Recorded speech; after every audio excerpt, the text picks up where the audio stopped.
Καλησπέρα, είμαστε πάλι εδώ με τον Άγγελο για να συζητήσουμε και ένα άλλο θέμα στο podcast, το οποίο έτσι έχουμε ξεκινήσει αυτή τη φιλοσοφία γύρω από τα θέματα που αφορούν την καθημερινότητά μας όλοι, με την νευροηγεσία, νευροεπιστήμες λοιπόν και business. Και σήμερα είπαμε να ξεκινήσουμε να μιλήσουμε για τις ναρκισσιστικές προσωπικότητες, τον ναρκισσιστή.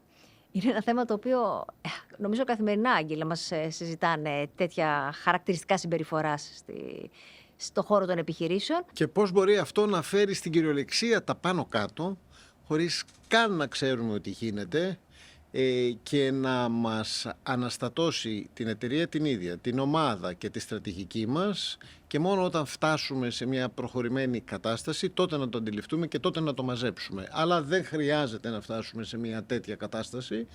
Μπορούμε να αναπτύξουμε άμυνες και τρόπους αντιμετώπισης ναρκισσιστικών προσωπικότητων. Ωραία, τι είναι λοιπόν ναρκισσιστής, τι σημαίνει ναρκισσιστική προσωπικότητα, τι μπορούμε να κάνουμε και τελικά πώς η εταιρεία μπορεί να το διαχειριστεί όλο αυτό, σωστά? Και πώς μπορεί πολλές φορές να αντλήσουμε και θετικά χαρακτηριστικά ενός ναρκισσιστή, ο οποίος μπορεί να την βοηθήσει την εταιρεία, και αν του βάλουμε όρια και φρένο σε κάποιες συμπεριφορές, μπορεί να είναι αυτό που λέμε ένα win-win για όλους. Οκ, πάμε λοιπόν να ξεκινήσω λιγάκι εγώ να δώσω το προφίλ ενός ναρκισσιστή. Μήπως κάποιοι δεν το έχουν αναγνωρίσει και πάθουν ένα σοκ. Είναι πιο κοντά τώρα προς την επιστήμη σου αυτό, οπότε πάμε λιγάκι. Λίγο να δώσουμε ένα προφίλ, γιατί ξέρεις, πολλοί νομίζουν ότι η ναρκισσιστής είναι ένας δύσκολος άνθρωπος μόνο. Οκ, είναι, αλλά είναι και υπολογιστικός, υπολογίζει την κάθε κίνηση του, είναι στρατηγικός πολλές φορές. Ναι, αλλά κάτσε να πω λιγάκι.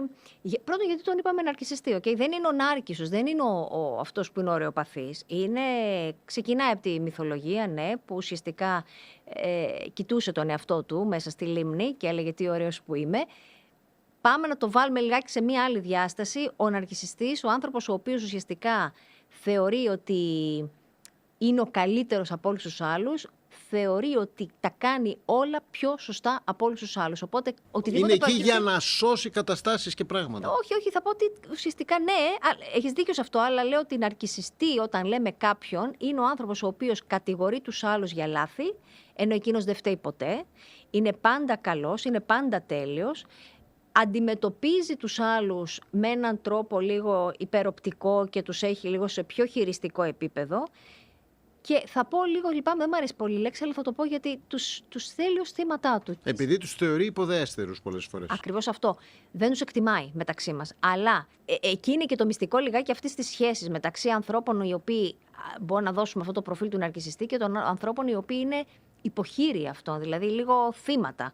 Γιατί τρελαίνεται, τον εξητάρει το να νιώθει ότι κάποιος τον ακούει και τον ακολουθεί, έχει followers.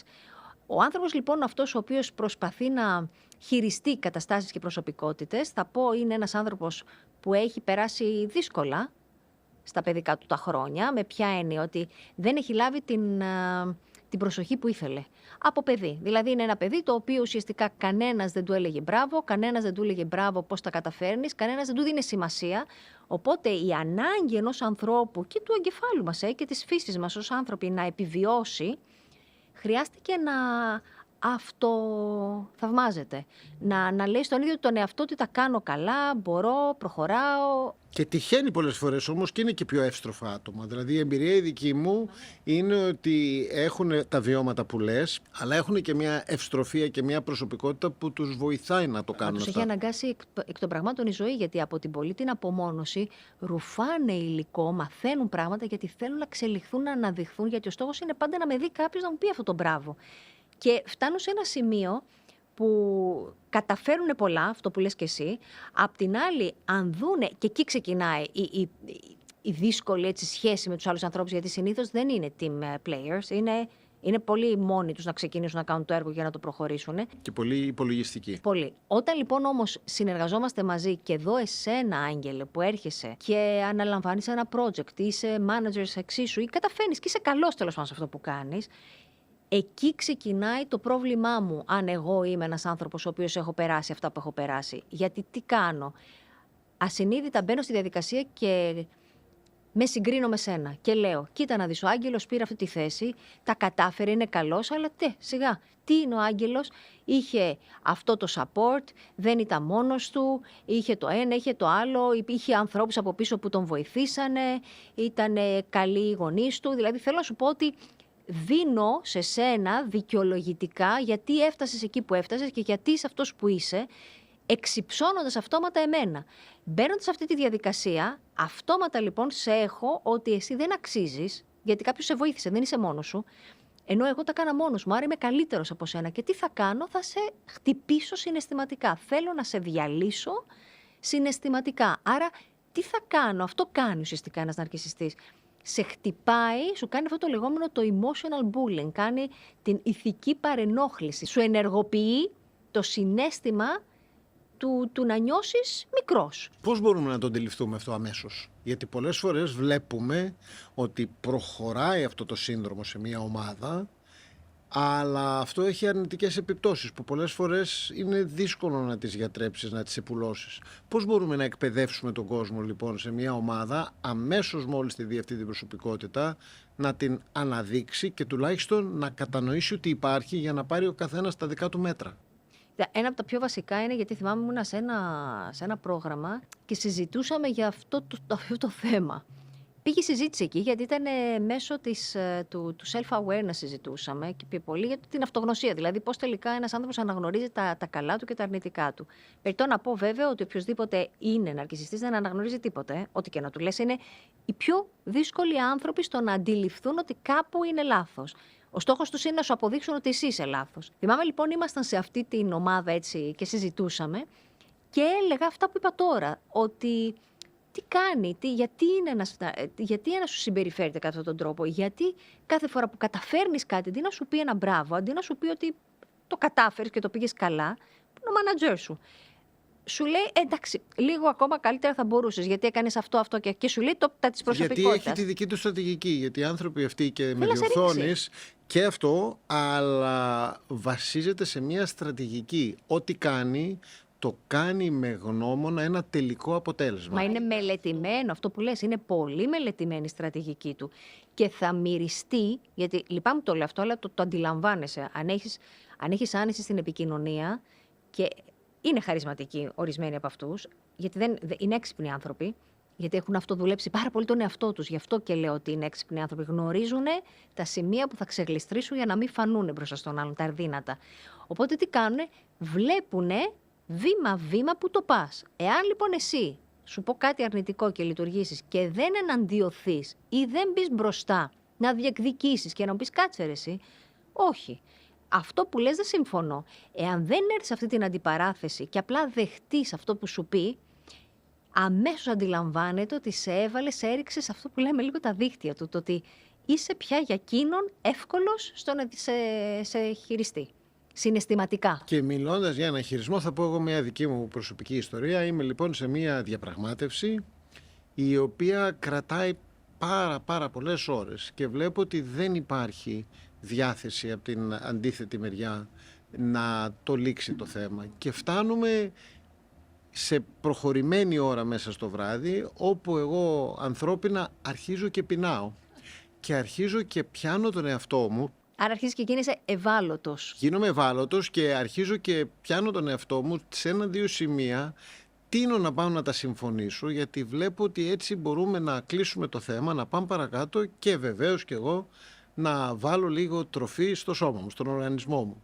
Και εκεί που Είναι το τακτική, πιάνω, είναι τακτική. Και εκεί που το πιάνω, αντιδρώ και το λέω στη συζήτηση μέσα πολύ ανοιχτά. Λοιπόν, εγώ πεινάω, δεν μπορώ να είμαι επικοδομητικός και σωστός, είτε διακόπτουμε τώρα, τρώμε και συνεχίζουμε μετά, είτε διακόπτουμε έτσι κι αλλιώς και ερχόμαστε το πρωί να συνεχίσουμε. Και ο άλλος ήταν που το πήγαινε έτσι με τακτική και στρατηγική, θεωρώ ότι ήταν ένας άνθρωπος. Είδες ότι δεν του άρεσε, είδες ότι περίμενε να πάρει ό,τι μπορούσε γρήγορα εκείνη τη στιγμή. Εγώ δεν ήθελα να τα δώσω αυτά που ήθελε ο άλλος να δώσει.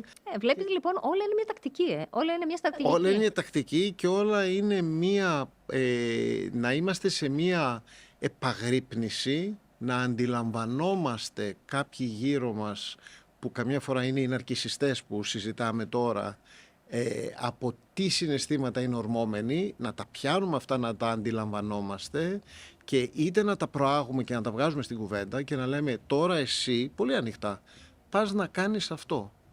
Και αυτό εγώ δεν το εκτιμώ και αυτό με φέρνει σε δύσκολη θέση. Θες να το πάρουμε αλλιώς, θες αυτή την προσέγγιση? Θα πω ότι αυτό που λες εσύ τώρα είναι αυτό, ο ναρκισσιστής, ο άνθρωπος ο οποίος θέλει να χειριστεί άλλους ανθρώπους, ουσιαστικά θέλει να σε βρει ευάλωτο.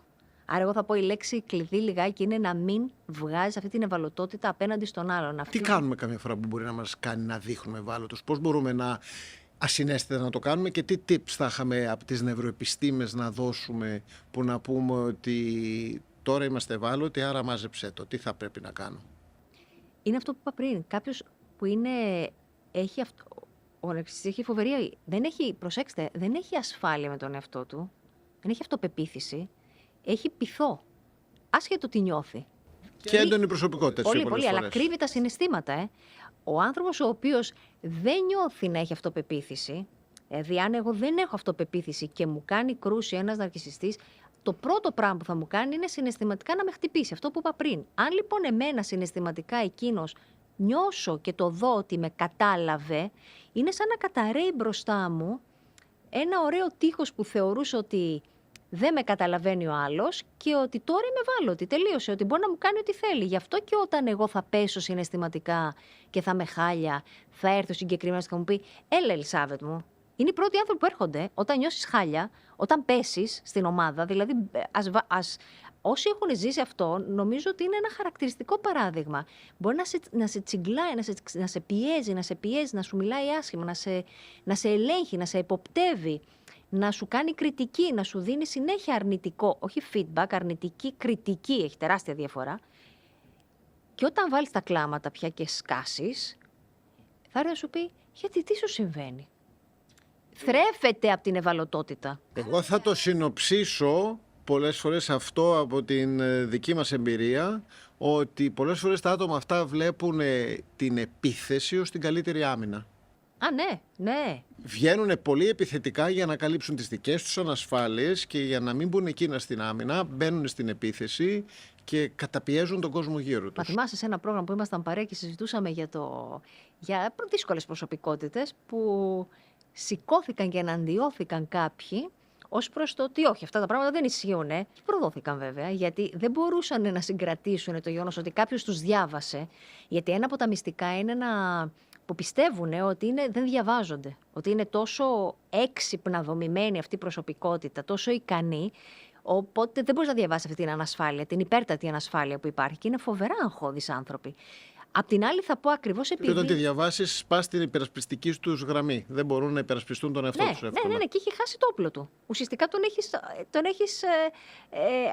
έχεις αφήσει γυμνό. Άρα το μυστικό ποιο είναι? Να το δούμε σαν ένα μπαλόνι που αν το τρυπήσουμε λιγάκι σαν μια μπάλα, όχι μπαλόνι που θα σκάσει, γιατί δεν θέλουμε να σκάσει κανένας. Ίσως να το δούμε ως μια μπάλα που άμα βάλουμε τη βαλβίδα και αρχίσουμε και αφαιρέσουμε λίγο αέρα, θα βοηθηθεί ο ναρκισσιστής στο να κάνει πιο πίσω. Χάνεται αυτό το τέλειο, πώς τη λέμε, το ξεφουσκώνουμε λίγο. Το ξεφουσκώνεις αυτό, τη θεωρεί ότι είναι ο σούπερ τέλειος, ο συγκλονιστικός άνθρωπος και το παρουσιάζει και στην εταιρεία, έτσι. Αυτό είναι το πώς φοβερό, μπορούμε όμως να το κάνουμε αυτό χωρίς να τον ισοπεδώσουμε κιόλας? Γιατί τα άτομα αυτά πολλές φορές, αυτό που είπαμε και στην αρχή, φέρουν και πολύ θετικά στοιχεία σε μια εταιρεία. Είναι άτομα που πρωτοστατούν, είναι άτομα πολλές φορές που είναι creative, έχουν αυξημένη ενέργεια, το βλέπουμε συχνά. Έχουμε να δουλέψουμε με άτομα που φέρουν και πολλά θετικά, αλλά που πολλές φορές τα αρνητικά τους υπερισχύουν και γίνονται αυτοκαταστροφικοί. Πώς μπορούμε λιγάκι αυτό, πιστεύεις, από τη δική σου επιστήμη να το αναδείξουμε και να το βοηθήσουμε? Κοίτα, αρχικά να πω κάτι άλλο, ότι μην ξεχνάμε ότι αυτοί οι άνθρωποι είναι άνθρωποι οι οποίοι είναι φοβερά workaholic, δηλαδή μπορούν πραγματικά να σώσουν εταιρείες, γιατί βάζουν όλο τους το είναι. Δεν σκέφτονται προσωπική ζωή, δεν σκέφτονται τίποτα, κάτι το οποίο δεν είναι και παράδειγμα προς μίμηση να κάνεις τα πάντα για να δείξεις ότι είσαι ικανός σε μια εταιρεία, αλλά η αλήθεια είναι ότι και οι ικανότητες μπορούν να βγάλουν, γιατί συνέχεια θέλουν να βρούνε τρόπους για να επιτύχουν. Ο στόχος τους είναι να είμαι τέλειος. Να καταφέρω να προχωρήσω, να λύσω θέματα, να σώσω καταστάσεις. Οπότε όταν εσένα θα σε δει που δίνεις τόσο όσο, θυμώνει γιατί σε θεωρεί λίγο. Πώς μπορείς να τον προσεγγίσεις? Ουσιαστικά είναι να του δώσεις αυτή την ανάγκη του να θρέψεις λίγο το εγώ του. Θα μου πεις τώρα τι θα κάνω, ψυχανάλυση και ψυχοθεραπείες, θα κάνω κάθε 3 και λίγο με έναν άνθρωπο. Είναι τεχνική. Είναι τεχνική, είναι όπως είναι η επικοινωνία, αυτό που λέμε. Πρέπει ως ένα βαθμό να μπει στη διαδικασία, να προσαρμόζεσαι με οποιονδήποτε άνθρωπο έχεις δίπλα σου. Γιατί έχεις να πάρεις.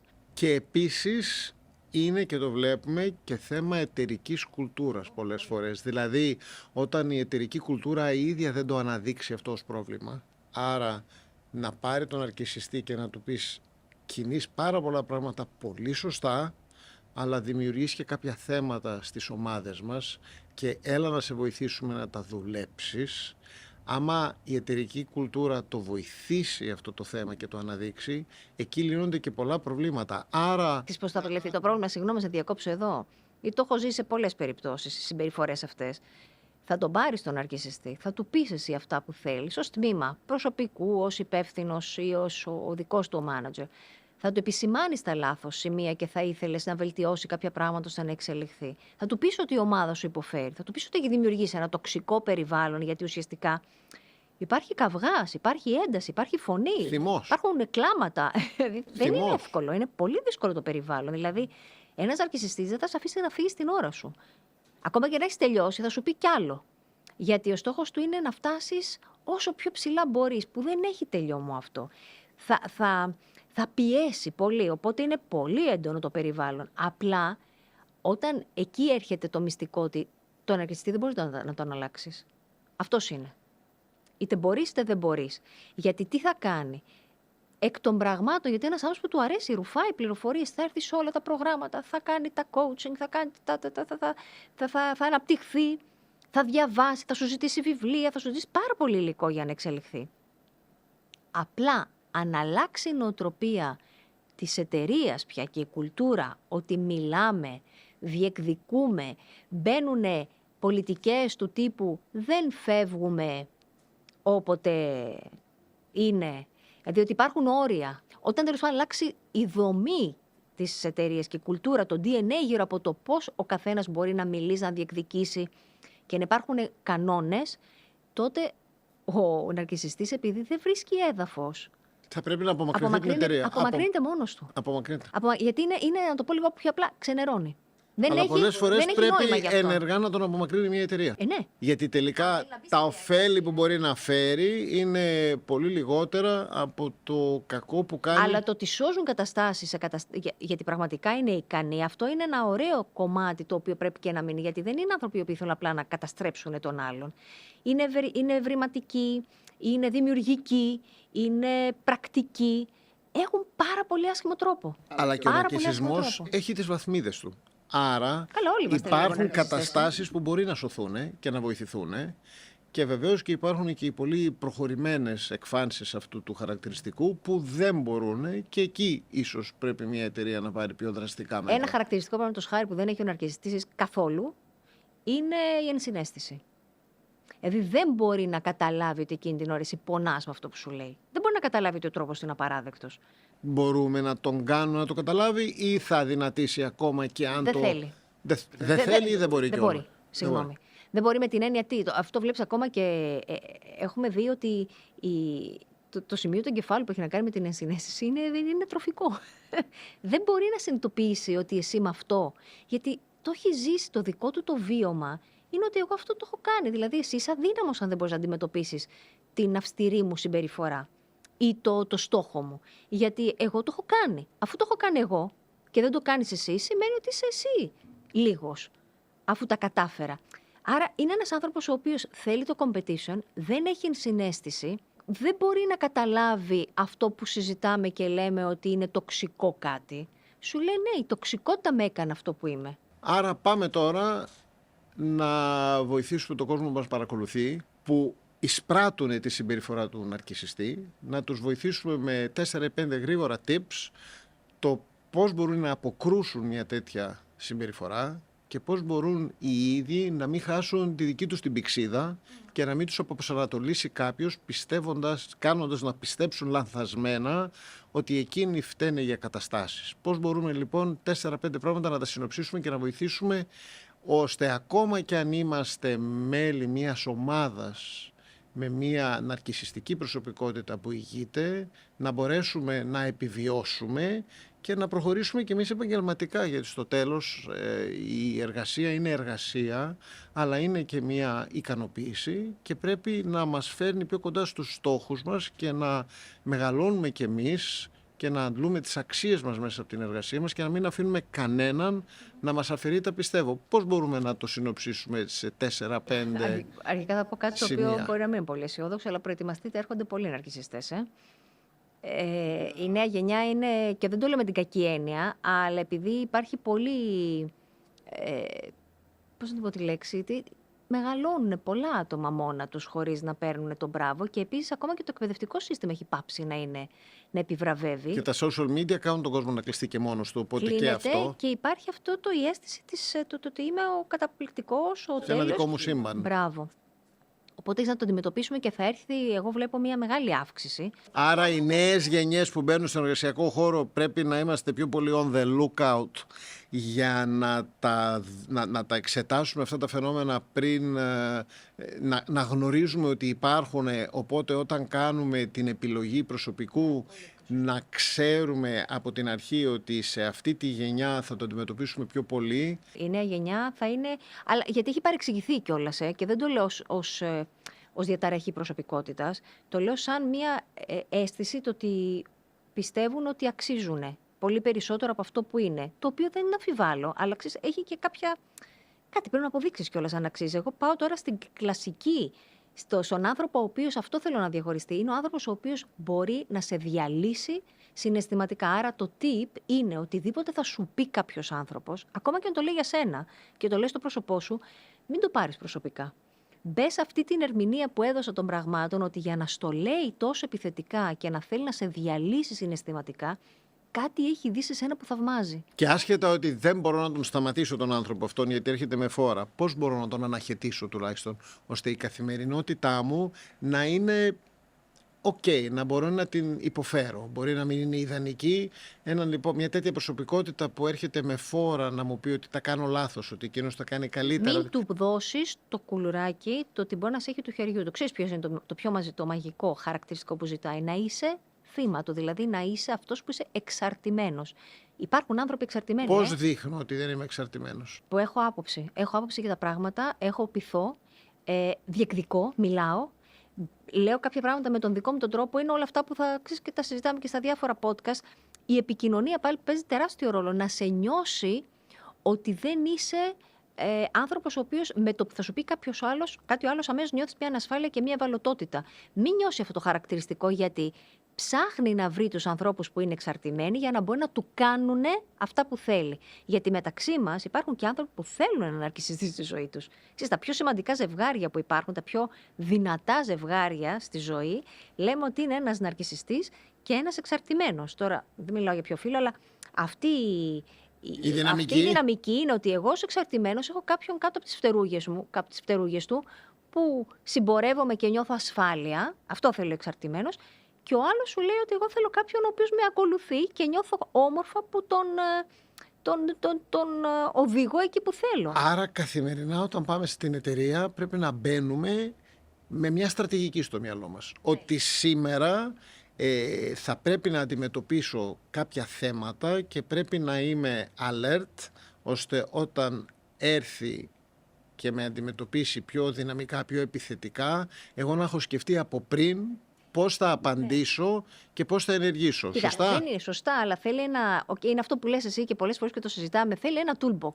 Θέλει ένα βαλιτσάκι από διάφορα εργαλεία τα οποία τα ξέρεις και τα έχεις δουλέψει και ξέρεις ότι θα τα πετάς σαν ατάκες στην καθημερινότητά σου.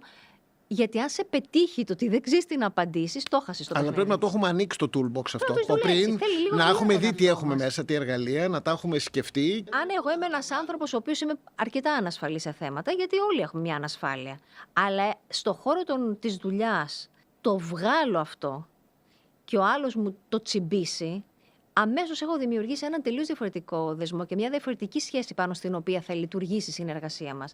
Άρα ο στόχος είναι να βγάζεις αυτοπεποίθηση, ακόμα και αν κάνεις λάθος, να πεις ναι, έκανα λάθος, καταλαβαίνω τι λες, δώσ' του το κουλουράκι και εκείνου ότι το κατάλαβε και να του πεις ναι, ξέρεις κάτι, έχεις δίκιο. Όπως το είπες εσύ ήταν σωστό, έκανα λάθος που επέμενα, αλλά την άλλη φορά θα το κάνω καλύτερα. Μίλα όμως, πες κάτι για τον εαυτό σου, μην τον αφήσεις αμέτωχο και μην είσαι αθόρυβος.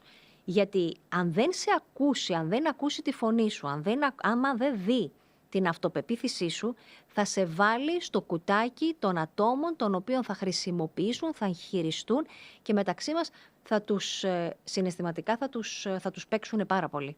Άρα τελικά αν έπρεπε να το συνοψίσουμε όλο αυτό. Και συγγνώμη να διακόψω, μόνο αυτό να σε διακόψω. Δεν είναι τυχαίο επίσης ότι θα σε πετύχει και σε δύσκολη κατάσταση. Κάποια στιγμή δηλαδή που είσαι ευάλωτος πραγματικά, δηλαδή αν περνάς μια δύσκολη στιγμή στη ζωή σου, ακόμα και αν δεν έχει. Θα τη χρησιμοποιήσει και αυτή υπέρ του. Ναι, θα τη χρησιμοποιήσει. Άρα τελικά αν έπρεπε να συνοψίσουμε είναι ότι τον ναρκισσιστή δύσκολα μπορούμε να τον απομακρύνουμε, δύσκολα μπορούμε να τον βγάλουμε από τη ζωή μας. Υπάρχουν στιγμές που μπορεί να πρέπει να συνυπάρχουμε με τέτοιου είδους προσωπικότητες, αλλά μπορούμε και εμείς να χρησιμοποιούμε πολλά από τα εργαλεία που συζητήσαμε σήμερα, ώστε και η δική μας καθημερινότητα να είναι βατή και το περιβάλλον να μην είναι τόσο τοξικό. Αυτό, να θυμάστε οποιοσδήποτε έχει να κάνει με δύσκολες προσωπικότητες στην καθημερινότητά του, ότι ο στόχος είναι δείχνεις ότι δεν είσαι ευάλωτος, ακόμα και αν είσαι. Δείξε αλλού την ευαλωτότητά σου όταν νιώθεις πραγματικά ότι αυτός ο άνθρωπος θα το πάρει και θα το χρησιμοποιήσει εργαλείο δικό του. Ή πες το, να είσαι ειλικρινής, να είσαι όσο μπορείς περισσότερο ειλικρινής. Μην δείξεις φόβο, θρέφεται από το. Μυρίζει το φόβο, Πώς είναι ο σκύλος που θα μυρίσει ότι φοβάσαι και θα σου επιτεθεί. Μην δείξεις φόβο, μην δείξεις ότι μαζεύτηκες γιατί δεν έχεις την ασφάλεια και δεν νιώθεις την εμπιστοσύνη στον εαυτό σου να πεις αυτό που θέλεις. Και μη θεωρείς ότι αυτό που σου λέει ισχύει. Δεν ισχύει. Δηλαδή, μπες στη διαδικασία και λέγε την ατάκα αυτή μέσα σου όλη την ώρα. Ότι με ζηλεύει, το λέει αυτό γιατί κάτι είδε μέσα σε μένα που πραγματικά ζήλεψε. Ζηλεύει το background σου, ζηλεύει το ότι κατάφερες κάτι, ζηλεύει το ότι νιώθει ότι είσαι λίγο καλύτερο σε κάτι από σένα, αλλά δεν θα σου το πει ποτέ. Το νιώθει. Αυτό λοιπόν εσύ, αφού ξέρεις τώρα που έχουμε περιγράψει το σκηνικό πώς λειτουργεί, λέγε το μόνο σου στον εαυτό σου και μην περιμένεις να σου το πει ποτέ αυτός. Δεν θα σου πει ποτέ μπράβο. Ποτέ. Δεν θα σου πει ποτέ ότι έκανες πολύ καλά τη δουλειά σου ή ότι είσαι καλός. Οπότε, αν θέλαμε να αφήσουμε μια τελική πρόταση εδώ, ίσως να σας λέγαμε ότι μην αφήνετε ποτέ κανέναν να σας μειώνει την αξία σας.